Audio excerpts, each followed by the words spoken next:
চিরে রাম সীতার যুগল দেখালো। হনুমানের মধ্যেও কিন্তু অহংকার ছিল। হনুমান মাঝে মাঝে ভাবতো, এই ঘোর সংকটে যদি আমি না থাকতাম তাইলে যে প্রভু রামচন্দ্রের কি হইতো। দেখছেন প্রমাণ, যেদিন লবকুশ তাদের সঙ্গে যুদ্ধ করতে যাবে রামচন্দ্র সমস্ত সৈন্যগণ নিয়ে যাত্রা করেছে। সরুজ নদীর তীরে হাজির হয়ে সৈন্যগণ বলছে, হনুমান এই তরঙ্গিনী নদী, নৌকা নাই, মাঝি নাই, কি করে পার হব? আর নদী পার না হলে কি করে যুদ্ধ করব?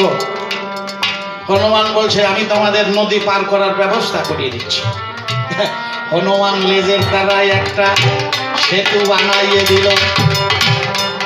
সরুজ নদীর পরে চিন্তা তাহার আগে পার হবে রাম রঘু বলে।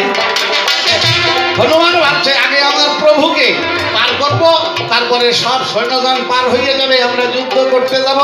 কিন্তু গোবর্ধনের চণ্ডাল সৈন্যরা আগে আগে উঠিয়ে হনুমানের লেজের উপরে অত্যাচার শুরু করে দিল। কেউ লেজ ধরে টান দেয়, লোম ধরিয়ে কোনোটা ছিঁড়ে যায়, উঠে যায়, ব্যথা পায়।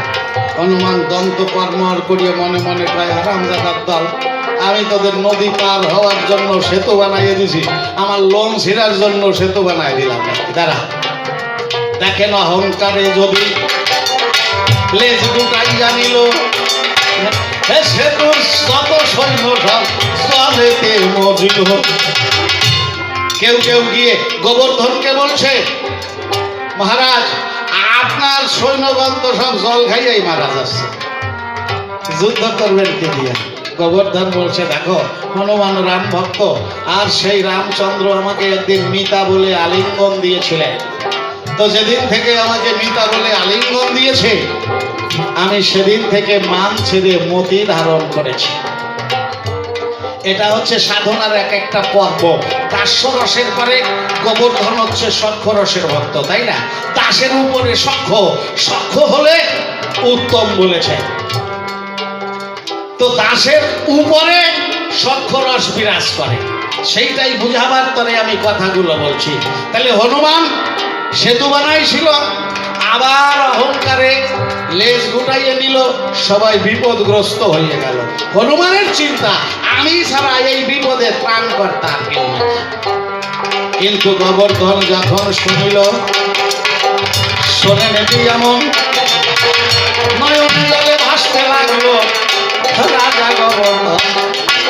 গোবর্ধন বলছে, হনুমানও রাম ভক্ত, আর রামচন্দ্র আমাকে মিতা বলে আলিঙ্গন দিয়েছিল, তার আলিঙ্গন পরশ পাওয়ার পরে আমি সেদিন থেকে মতি ধারণ করেছি। তাহলে জয় রাম বলে গোবর্ধন চোখের জলে ভাসিল, শ্রীরামের উদ্দেশ্যে আদি উৎসর্গ করে। এই বিপদে কালে প্রভু রাম দয়া মায়ে, তুমি রহিলে কোথায়, বিপদে করাও প্রভু রাম দয়াময়। তব কিং করে যেমন রাখলে ধরণী তলে, তোমার ভালো হয়, তুমি তেমন করে রক্ষা করো এসে প্রভু দয়াময়। এবার রাম নাম নিয়ে আর ভক্তি দিয়া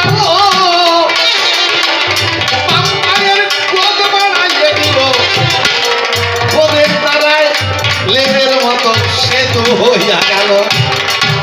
হনুমান যেমন সেতু বানাইছিল, এবার গোবর্ধনের ভক্তির গোদ বাড়তে বাড়তে সরুজ নদীর এপার ওপার বেঁধে আর একটা সেতু হয়ে গেল। হনুমান কিন্তু হিংসায় মরতে লাগলো। হনুমান দন্ত কর্মর করে ভাবতে লাগলো, শালা চণ্ডাল, তুই আমাকে ব্যাকুব সাজাবার জন্য, অসম্মান করার জন্য গোদের একটা সেতু বানাইছিস। ওরে চণ্ডাল, তুই তো বুঝিস না তোর এই গোদের সেতুতে কতটুক শক্তি ধরে। আমি হনুমান যদি ইচ্ছা করি, মুহূর্তের মধ্যে তোর এই গোদের সেতু ভেঙে চুরমার করে দিতে পারি।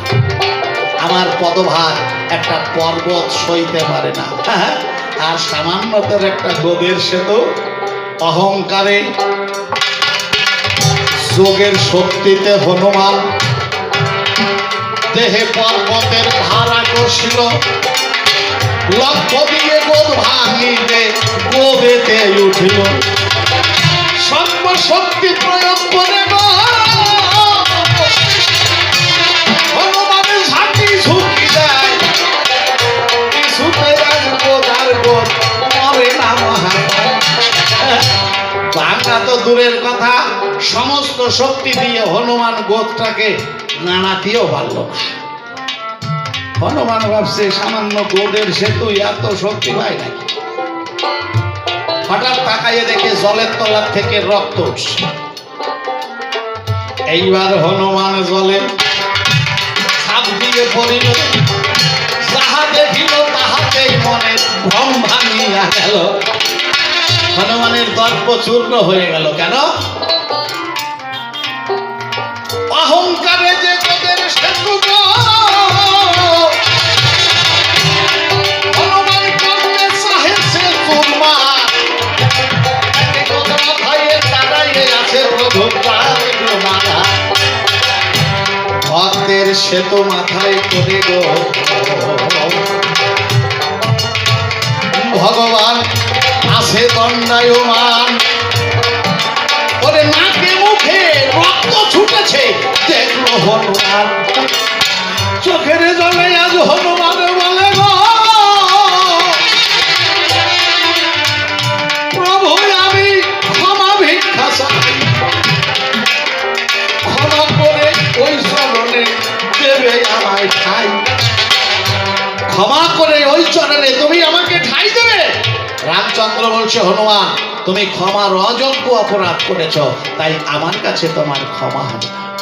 তবে হ্যাঁ, ক্ষমা করার জন্য একজন আছে। কে? গোবর্ধন আছে। যদি গোবর্ধন তোমাকে ক্ষমা করে তাহলেই তুমি ক্ষমা পাবে। আজি দর্প চূর্ণ হলো হনুমানের, উঠিয়াই আসিল চোখের জলে গোবর্ধনের সম্মুখে দাঁড়ালো। কেঁদে কেঁদে মানে শোনাবো